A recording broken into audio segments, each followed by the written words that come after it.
ఇప్పుడే ఇన్వెస్టర్లు రాష్ట్రానికి వచ్చి పెట్టుబడులు పెట్టడానికి ముందుకు వస్తున్నటువంటి పరిస్థితులు కనిపిస్తా ఉన్నాయి. సో నిన్న ఏదైతే మంత్రివర్గ ఉపసంఘం భేటీలో నారా లోకేష్ మంత్రి కూడా మాట్లాడడం జరిగింది. దాంట్లో అక్కడ ఉన్నటువంటి సహచర మంత్రులతో సో రాష్ట్రానికి పెట్టుబడులు వస్తూ ఉన్నాయి.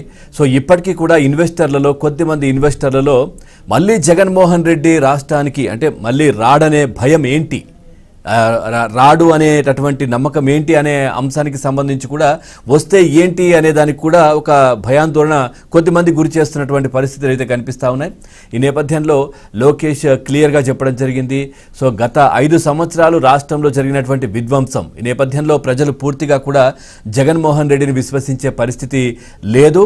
సో చాలామంది యువతను వాళ్ళకు ఉన్నటువంటి నైపుణ్యాన్ని కూడా నీరుగార్చే విధంగా జగన్మోహన్ రెడ్డి పరిపాలన కొనసాగింది.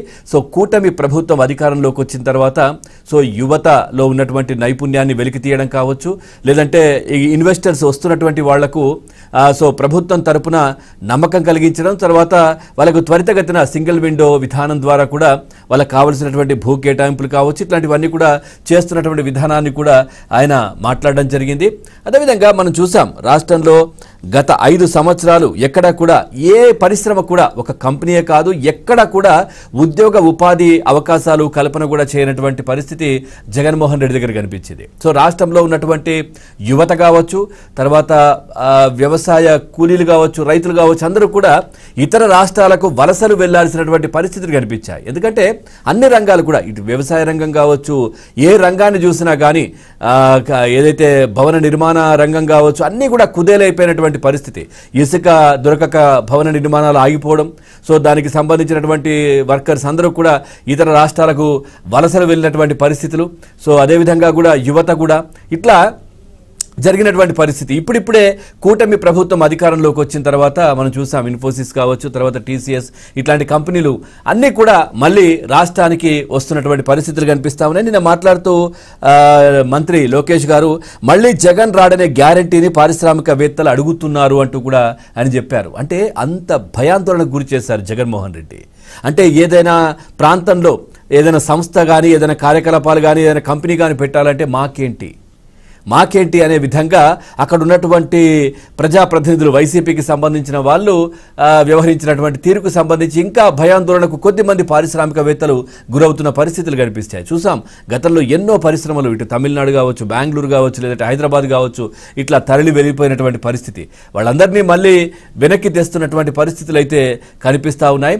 సో ఈ నేపథ్యంలో కొద్దిమంది పారిశ్రామికవేత్తలు మాత్రం ఈ ప్రశ్నను లేవనెత్తుతా ఉన్నారు. మళ్ళీ జగన్ రాడనే గ్యారంటీ ఏంటి అంటూ కూడా వాళ్ళు అడుగుతున్నారు. ఎందుకంటే ఒక ప్రభుత్వం అనేది నిరంతర ప్రక్రియ. మనం చూసాం ఇప్పుడు తెలంగాణలో ఎంతమంది సీఎంలు మారినా కానీ అప్పటి వరకు జరిగినటువంటి అభివృద్ధిని తర్వాత వచ్చేటటువంటి సీఎం కావచ్చు, ఏదంటే ఇక్కడే కాదు ఏ ప్రాంతంలో ఏ రాష్ట్రంలో అయినా కానీ దాన్ని కంటిన్యూగా ముందుకు తీసుకెళ్తున్నటువంటి పరిస్థితులు కనిపించాయి. తమిళనాడు కావచ్చు, బెంగళూరు కావచ్చు, లేదంటే హైదరాబాద్, ఇప్పుడు తెలంగాణ కావచ్చు, ఇవన్నీ చూస్తే అట్లాంటి విధానం ఉండేది. సో మనం చూసాం తమిళనాడుకు సంబంధించి కూడా అక్కడ అన్నా క్యాంటీన్లో ఇవేదైతే అంతకుముందు జయలలిత గారు ప్రవేశపెట్టారు, ఆ తర్వాత ఇప్పుడు స్టాలిన్ గారు వచ్చిన తర్వాత కూడా పేరు కూడా మార్చలేదు, అదే పేరుతో మళ్ళీ కంటిన్యూ చేస్తున్నారు. కానీ ఆంధ్రప్రదేశ్లో పరిస్థితి వేరుగా ఉండే కదా. జగన్మోహన్ రెడ్డి వచ్చిన ఈ 5 సంవత్సరాలు గత 5 సంవత్సరాల్లో పూర్తిగా అంటే రాష్ట్రం ఏ విధంగా ఉండకూడదు అనే దానికి ఉదాహరణ అంటే పరిపాలన ఏ విధంగా ఉండకూడదు అనే దానికి ఉదాహరణ గత 5 సంవత్సరాలు ఏ రాష్ట్రానికైనా కానీ ఇది ఒక కేస్ స్టడీగా మారిపోయినటువంటి పరిస్థితి కనిపించింది గత 5 సంవత్సరాలు.